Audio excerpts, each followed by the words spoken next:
Oh, so professional. Hello, everyone. It's Monday again. I always say that. I never know how. I should get an intro to my, like, hey, this is Heston Cherry. How you doing, St. George, or something like that. Like, good morning, Vietnam, like something like that. But I don't. I'll never do it. I never am prepared. But live here about addiction recovery, hope. We like to bring hope. That's capitalized HOPE. That's all I care about, is bringing a little bit of hope to someone. And sometimes we get to talk about resources, and we'll do both today. I'm here with my guest, Shane Robison, and he is like a guru in the community of recovery. Oh, wow. I heard a lot of good about you. I get dirt on people before I have them come on. It's probably a good idea. So, no, man, I appreciate you coming on, and thank you. Grateful for you. So, Shane, tell us about yourself. Well, so originally I moved down here. First of all, thanks for having me on here. I'm a bit nervous. That's all right. Should have saw me my first show. Yeah, so that's all good. It comes with the territory. But I'm originally from Idaho Falls. I moved down here a little over 2 years ago to get some help. My story consists of a lot of treatment centers, a lot of jail, a lot of the road that addiction just takes us down. I call it the symptoms of the disease, but absolutely a lot of people will fight me on that, but it's all the same. Everyone has the same dang ones. It's progressive. It leads to stealing, lying, cheating, dishonesty, and jails and institutions and or death. And so it's kind of, that's my definition of it. Right. I like that. The symptoms of the disease definitely showed up really big in my life at an early age. Even in high school, like friends would be like, "Man, you drink too much." Me too. I was there. Yeah. Same. You are way out of control, and it's like, holy cow! Like I'm, 14, 15 years old. You're telling me I'm out of control already, and and I didn't listen, and I didn't really care.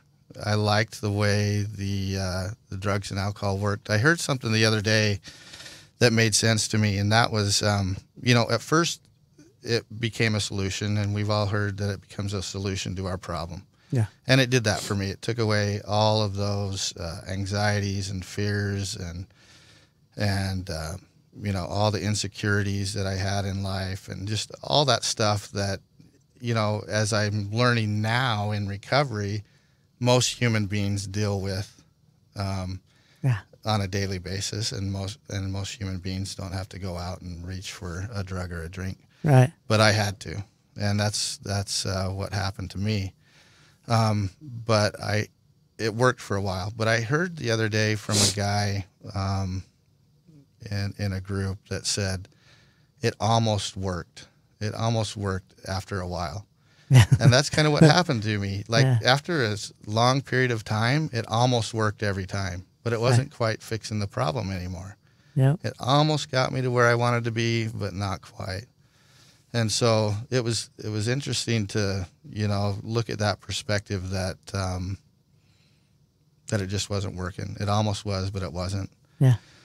And so through a lot of treatment, and therapy and counseling and all this, I still didn't get it. I'm talking a lot of treatment centers, a lot of counseling, and I'd get out for a while. It's common though. Most people don't just quit the first time. Right. It's very common. Right. And I did, the first time I went to treatment, I quit, and I had 7 years of sobriety after that. That's awesome. Yeah, it was great. It was great. You built up a bunch of tools, though, that when you needed them, you could go back to. Right. So, I had that to go back to after a long 16, 17-year relapse, right? Yeah, right. And off and running again. And, picked up that drink, thought I could do it again. Yeah. Thought I was cured. And this disease is progressive, and this disease is kind of baffling and powerful, and it leads us down a road to nowhere. And it don't take long to get back to where you were. Oh, man. And then some. Instantly. Because the guilt is so bad, you're almost way more overboard. Yeah, I think that's what happened. I think just the guilt of you know, I've screwed up, I've disappointed everybody, I've let myself down. How can I go back in the rooms of recovery, and you know, and how can I show my face again? And I'd like to take that stigma out of the rooms. So would I. And say, get back in there, go back in. Swallow your dang pride, and don't let another day go by before you get into that dang thing, because everyone there is going to be there with open arms and non-judgmental. It's crazy that how we hold ourselves back. It's like we punish ourselves. Right, right, absolutely. You know, I walked into an AA meeting after many times. Wifey made it. Oh, hi, wifey. How are you? Good. Walked back into the rooms after a long period of being out, and I'd been in and out for years, and a guy looked at me and says, "What kind of cat are you? How many lives do you have?" Right. No lie. Yeah. It's true. And I was on my last one at that time. I was on my 9th life. So, yeah. But yeah, get back in. Don't wait another day. Right. Because we never know with this disease. And you'll be welcomed. And you'll be welcomed. It's Absolutely. just pride that keeps them out.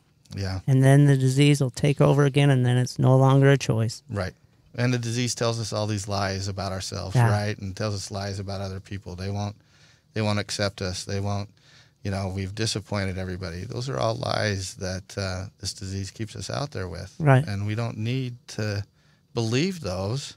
And that's one thing I tell people, you know, when they ask me, I've messed up, I've wasted I just blew a year or blew 7 years of my life, I cannot. But you still have those tools. You still have the tools. And it wasn't wasted time. Right. It was very important time that needed to be. And it helped you learn what you need to do to get back. Right. You know, you didn't lose anything. You're only going to lose if you don't go back into the room. That's so true. That's so true. Yeah. You're only going to lose everything if you don't get back in there. Yeah. And hit it. Hit it, you know, look at what, I had to look at what took me back out. That's what I tell them. Yeah. Just make sure you don't do that again. Right, right. Like why was I staying sober? What was keeping me going forward? What was I doing every day to be able to stay clean and sober, you know? And what was I doing? Let's go back to the basics. There you go. And get to that point. That's what I was doing. I was hitting a meeting. I was calling a sponsor. I was doing it. Let's get back to there. I was working the steps. I was doing what I was supposed to do. The little things that keep us going good. And you do. You almost... It's just you get comfortable, and then a week goes by and you didn't get to a meeting, and then all of a sudden 3 months goes by and then you're like we talked about before the show, your character defects are popping back up, and that's the first part of relapse is all your character defects come back, and then slowly, you know, if you're not careful, if you don't use your tools and get back to meetings, you could be in a dangerous situation. Right, it comes up quick. Comes up, it's sneaky. And sneaky. Just really sneaky.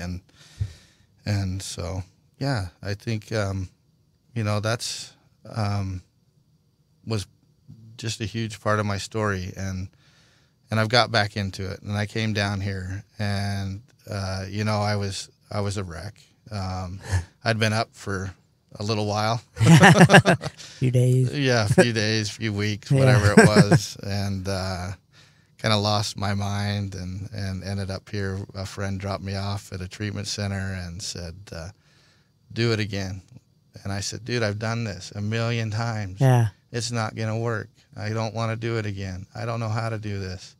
I don't believe I can. Excuses. Yeah. And I'm one of those guys that's never going to get it. This is just going to be how I am the rest of my life. Yeah. And you know what? Not true. Something happened. You finally got it. Yeah. Something happened, and I made that decision to turn my will on my life over. I made that decision to trust somebody else had my back.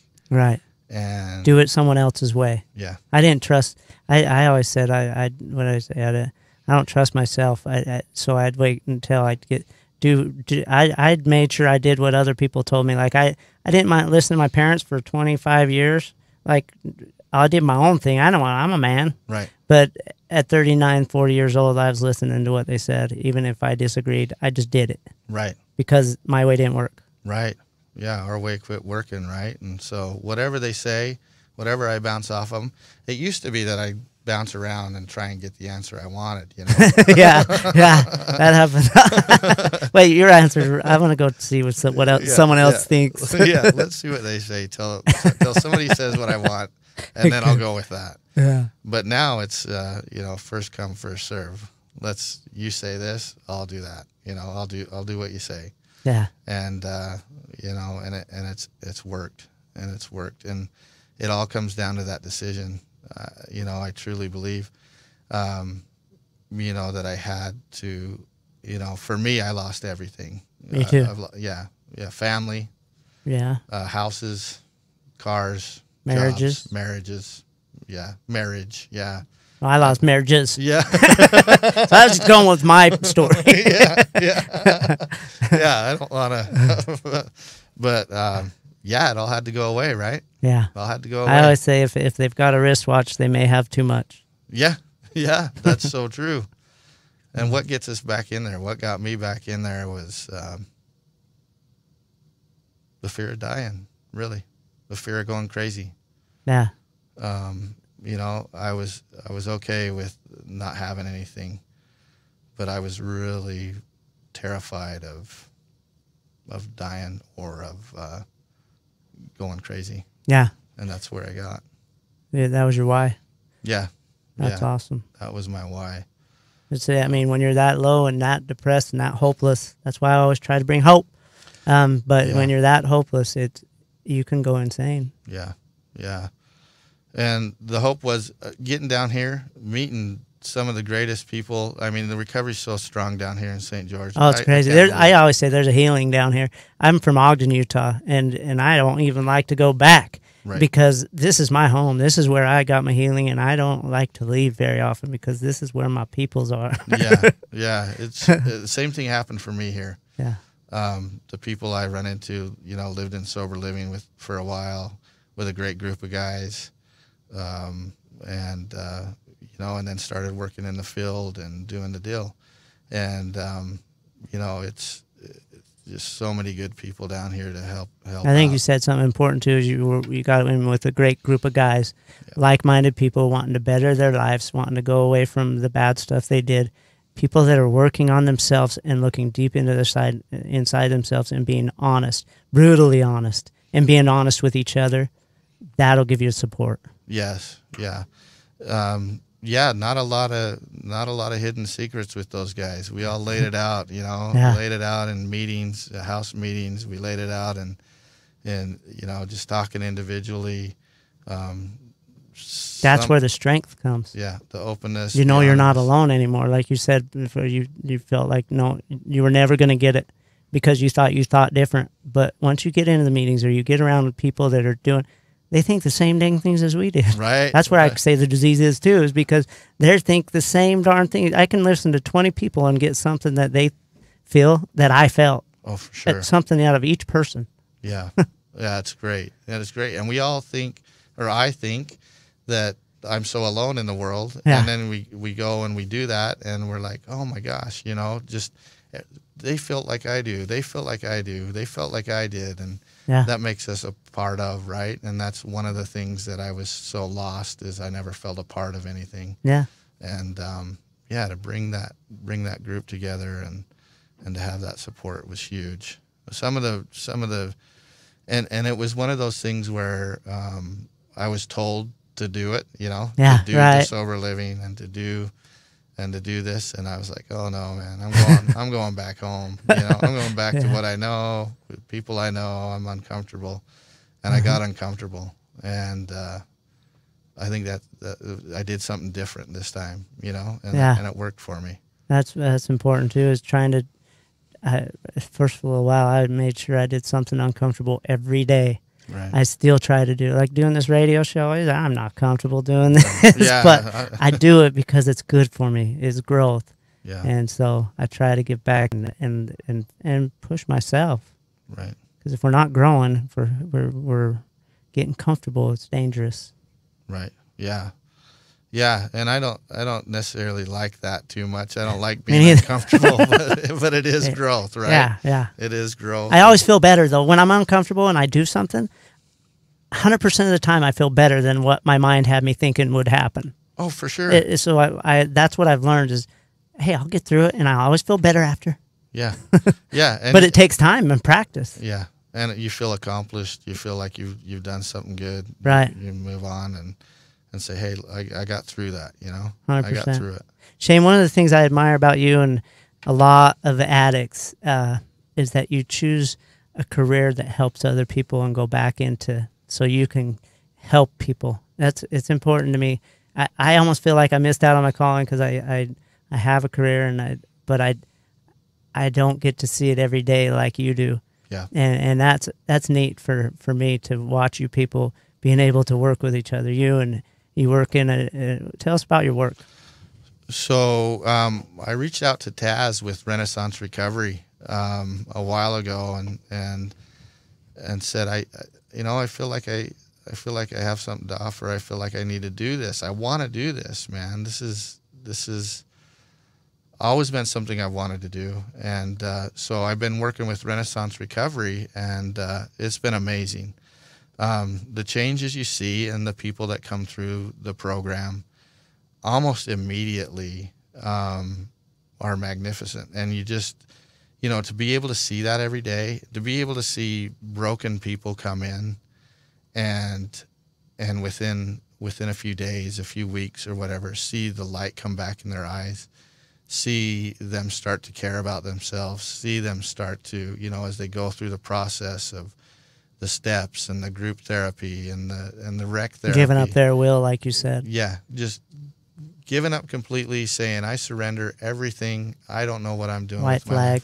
My life. Yeah. Yeah. The white flag is being flown. And what's cool also that I think is that you guys, you go into this profession thinking, I'm going to want to help. I want to help other people, but I watch it and I see that it helps you too. Absolutely. I've been helped by so many people that I've watched come in and get reminded of why I'm doing me, why I've got to take care of me, and why I've still got to do me. And those people help more than they know with my recovery.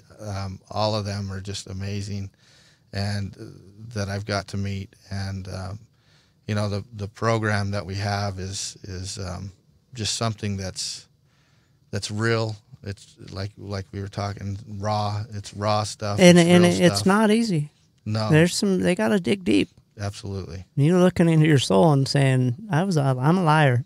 Yeah. I'm a cheat, and being honest with your life. It's not easy to tell yourself those things because when I was in my addiction, I was a good enough liar that I had myself believing that I was honest as the day is long. You could trust me with anything, but the truth is the only thing you could trust me is with if I'm helping someone, I'm wanting something in return. Oh, for sure. Yeah. There better be something in it for me because I'm not sitting here doing this for nothing. Right. Yeah. Yeah. And to get raw and real like that, and to get to a point where you're willing to be honest about everything you've done in your life. And, most people don't get to go through life that way and become a better person because of it. That's why I love the 12 steps, is because, and we work those in our program, and we're able to look at those and become a better person. Yeah. Just become a better human being. Absolutely. You know what I just popped into my head is that people that say, I can't afford to go there. I can't afford. And in my head, I'm thinking, you can't afford not to. Right.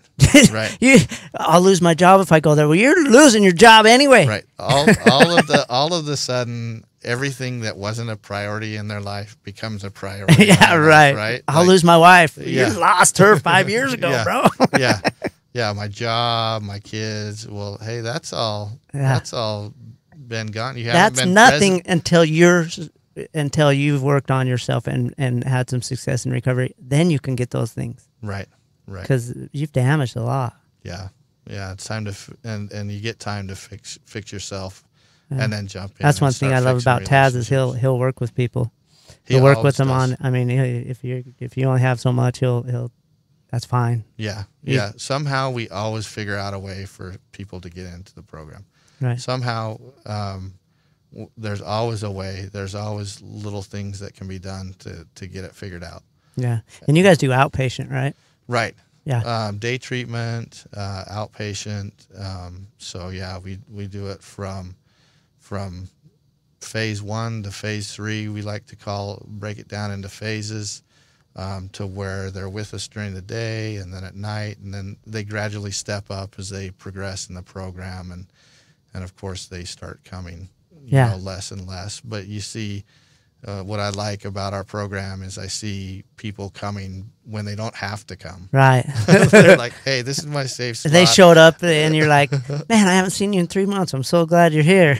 Yeah. Because they can come for the rest of their lives. Right. Join in the meetings. Just keep coming. You know, alumni every Thursday night. Yep, you know, exactly. And we build a brotherhood and a sisterhood there. That's you know, bar none. So absolutely, that's awesome. Relationships is a big thing, because like you said when you started, you know, you lost family, you lost your friends, you lost anything, and so to gain a lot of that back to where you're actually someone that you can be depended on. Like Shane told me 2 weeks ago, I'll be there Monday at 2:50. He's here. Yeah, and I honestly, I was so scared. It's been weighing on my mind for a while. Yeah, it's all good, and yeah, show up. You know, show up, you suit up. Be depended on. I have to. Yeah, I have to. Accountability and Yeah. integrity. That's integrity. It is, and we never had that. Absolutely not. We thought we did. We thought we were fooling everyone. Yeah, everyone knew. Everybody knew all about us. Yeah, and they saw it, and we don't recognize that until, you know, everybody does see where you're at, and bless them that tried to help us, right? Oh, amen. Bless them that walked through the fiery pits of hell. And everyone has someone that either they're the addict or they know someone. Yeah. It's that big of an epidemic. Yeah. And so bless us all. But we're all in it together. Right. You know. And, you know, without family, without friends, without those connections, building those back with kids, you know, just amazing things happening. You know, I lost a lot of respect for my children when I was going through it. And to see what they think of me now, you know, makes me just want to keep pushing forward, keep going hard at it, keep doing what I'm doing. And you know, and I don't know, you know, it's just, life is so different now. It's manageable, you know. There's still stresses in life. Oh man, I have more stresses now, dude. Oh gosh, Yeah. But we get to deal with them. Yeah, and we handle them in a different way. Yeah, because we have tools. We have the tools. That's why I say the 12 steps for me is a program for idiots that need it. That's when I live my life number 1 through 12. Right. If I'm having a bad day, I go, oh, this is step 3. Right. Let's do this. Step 4, step 5 it. Promptly admit it. Step 10, and go do service. Step 12.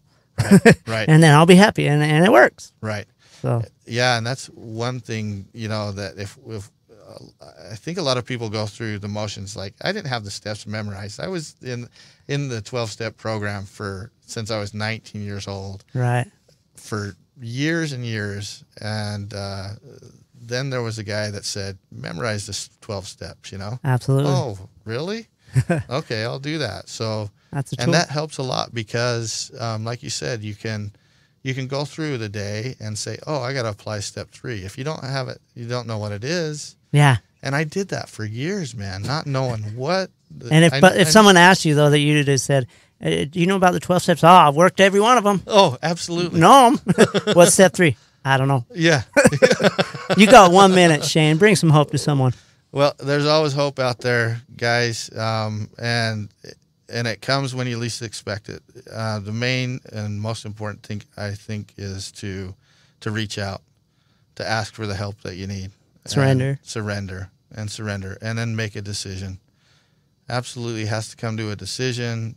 Come to a place in your life where I got a short story. Ready to be done. There's 3 frogs on a log, and they all make the decision to jump. One of them jumps. How many frogs are left on the log? I'd say 2. No, only 1, because the others made the decision, but they didn't do it. Oh. But I said it all wrong. Like I got to read back. I got to go through that again. But we'll get it on the next show. We'll do it. Okay. Thanks, Heston. Thanks for coming on, Shane. Have a good one, guys. We'll talk to you next Monday.